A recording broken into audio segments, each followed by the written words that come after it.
and technology will be constantly paralyzed. We have machines that clean out sewers. It frees a human being from doing that. So look at machines as extensions of human performance. Furthermore, many occupations today will have simply no basis to exist in a resource-based economy, such as anything associated with the management of money, advertising, along with the legal system itself. For without money, a great majority of the crimes that are committed today would never occur. Virtually all forms of crime are a consequence of the monetary system, either directly or by neuroses inflicted through financial deprivation. Therefore, laws themselves could eventually become extinct. Instead of putting up a sign, drive carefully, slippery when wet, put abrasive in the highway so it's not slippery when wet. And if a person gets in a car they're drunk and the car oscillates a great deal, there's a little pendulum that swings up and back and that'll pull the car over to the side. Not a law solution. Put sonar and radar in automobiles so they can't hit one another. Man-made laws are attempts to deal with occurring problems, and not knowing how to solve them, they make a law. In the United States, the most privatized, capitalist country on the planet, it should come as no surprise that it also has the largest prison population in the world, growing every year. Statistically, most of these people are uneducated and come from poor, deprived societies. And, contrary to propaganda, it is this environmental conditioning which lures them into criminal and violent behavior. However, society looks the other way in regard to this point. The legal and prison systems are just more examples of how our society avoids examining the root causes of behavior. Billions are spent each year on prisons and police, while only a fraction is spent on programs for poverty, which is one of the most fundamental variables responsible for crime to begin with. And as long as we have an economic system which prefers and in fact creates scarcity and deprivation, crime will never go away.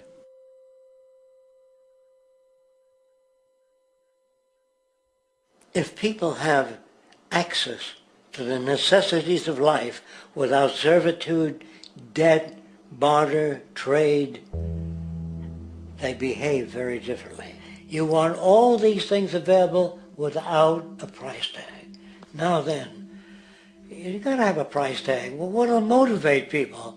Man gets everything he wants, he just lay around in the sun. This is the myth they perpetuate. People in our culture are trained to believe that the monetary system produces incentive. If they have access to things, why should they want to do anything?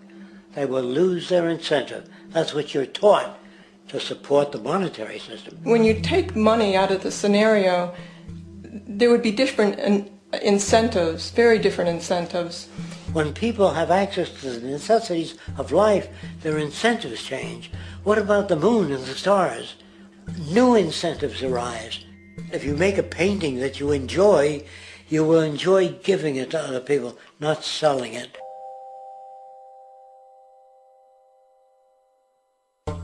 I think most of the education that I've seen today is essentially producing a person for a job. It's very specialized. They're not generalists. People don't know a lot about a lot of different subjects. I don't think you could get people to go to war if they knew a lot about a lot of things. I think education is mostly rote, and they're not taught how to solve problems. They're not given the tools, emotionally or within their own field, of how to do critical thinking.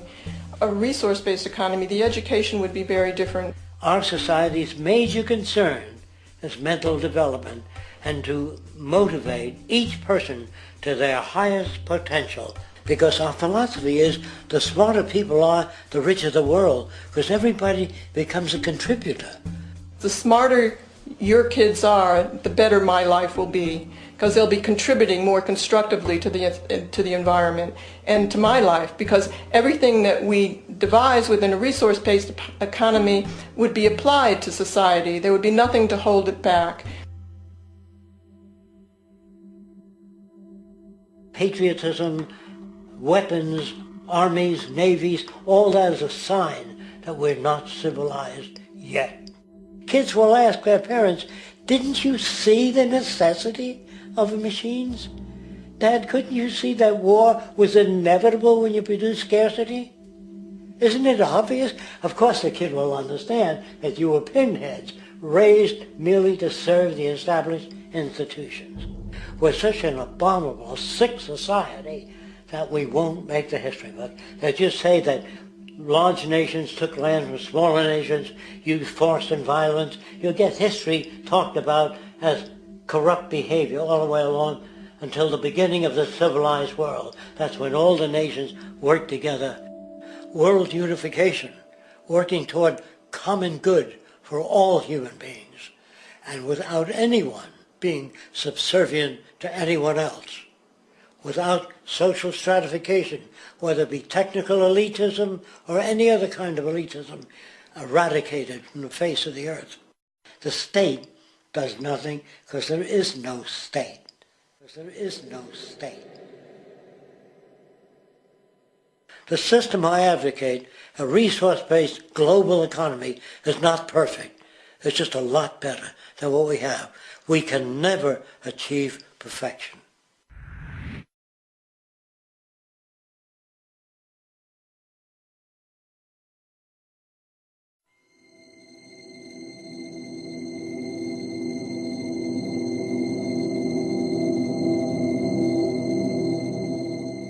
The social values of our society, which has manifested in perpetual warfare, corruption, oppressive laws, social stratification, irrelevant superstitions, environmental destruction, and a despotic, socially indifferent, profit-oriented ruling class, is fundamentally the result of a collective ignorance of two of the most basic insights humans can have about reality: the emergent and symbiotic aspects of natural law.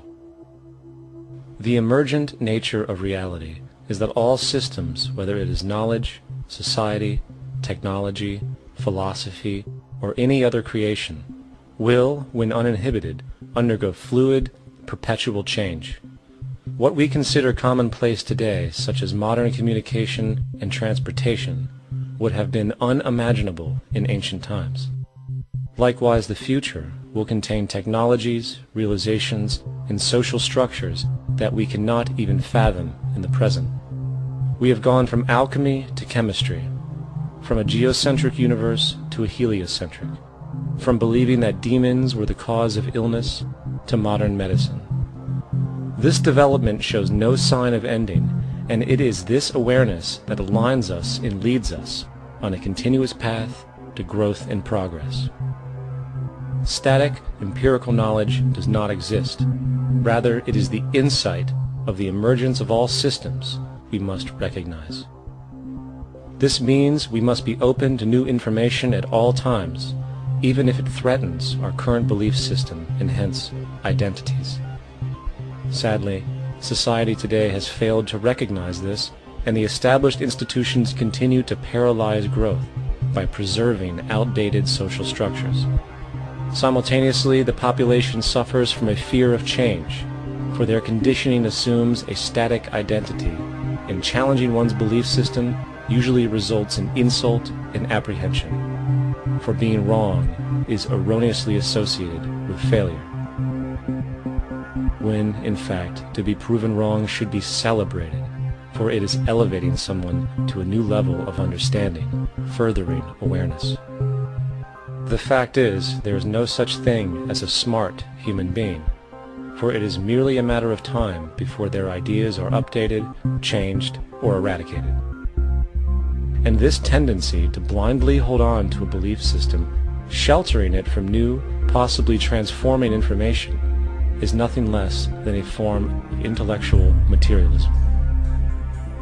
The monetary system perpetuates this materialism not only by its self-preserving structures, but also through the countless number of people who have been conditioned into blindly and thoughtlessly upholding these structures, therefore becoming self-appointed guardians of the status quo.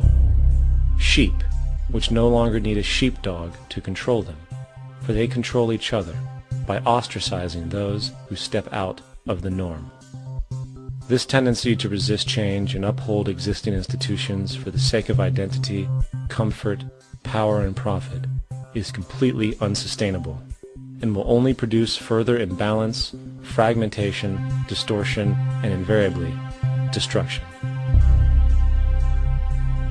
It's time to change. From hunters and gatherers to the agricultural revolution to the industrial revolution, the pattern is clear. It is time for a new social system which reflects the understandings we have today. The monetary system is a product of a period of time where scarcity was a reality. Now, with the age of technology, it is no longer relevant to society. Gone with the aberrant behavior it manifests. Likewise, dominant worldviews